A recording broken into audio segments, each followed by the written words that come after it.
As promised, my Franco upgrade, a 14 karat gold 4.8 millimeter 24-inch Franco. This is the successor to the 10 karat gold 30-inch Franco I showed you guys last week. Story time and review coming up after this.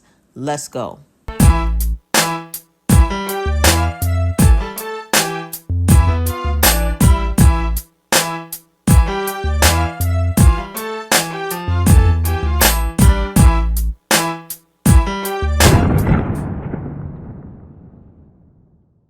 Okay, so last week I showed you guys the old school Franco that I had from over a decade ago.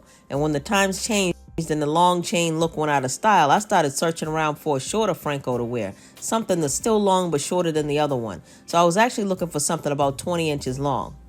So this was a few years ago during the pandemic that I was looking to get a 14 karat gold Franco instead. I was hanging out with my local jeweler one day. He's the same jeweler you guys hear me talking to in a prior video. So I told him what I was looking for and he said to keep an eye out for me. He didn't sell a lot of chains back then. He was mostly a ring guy. But he has a lot of connections in the jewelry community downtown, so he said he'd keep an eye out for me. So the next time I saw him days later, he had this Franco, and I told him he was tripping, because this one is more than 4 millimeters thick. It's closer to 5 millimeters, and it's 4 inches longer than what I wanted.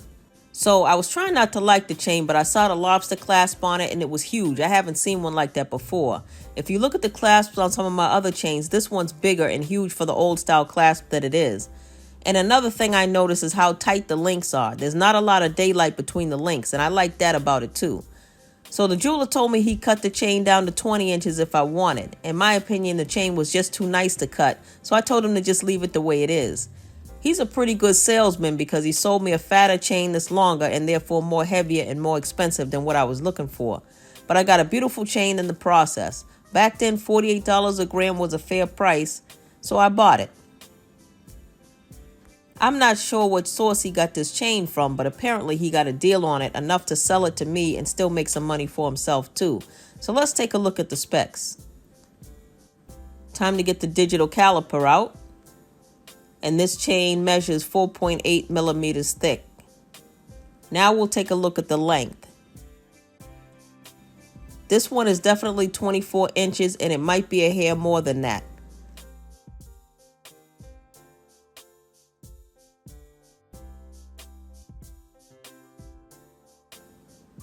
On the scale, it weighs just over 77 grams. So this one is solid. You'll remember the 10 karat gold Franco was thicker and longer, but weighed just over 52 grams. I call this Franco an upgrade because it's a higher purity, there's less daylight between the links are tighter, closer together, and the links are solid too. Okay, now I'll show you what it looks like on the neck. This is a 14-inch neck, so if you want the same look, you'll have to adjust it according to your neck size. If you need help with that, just leave a note in the comments and I'll do the math for you. This is what it looks like as a standalone chain, and this is what it looks like with a pendant on it.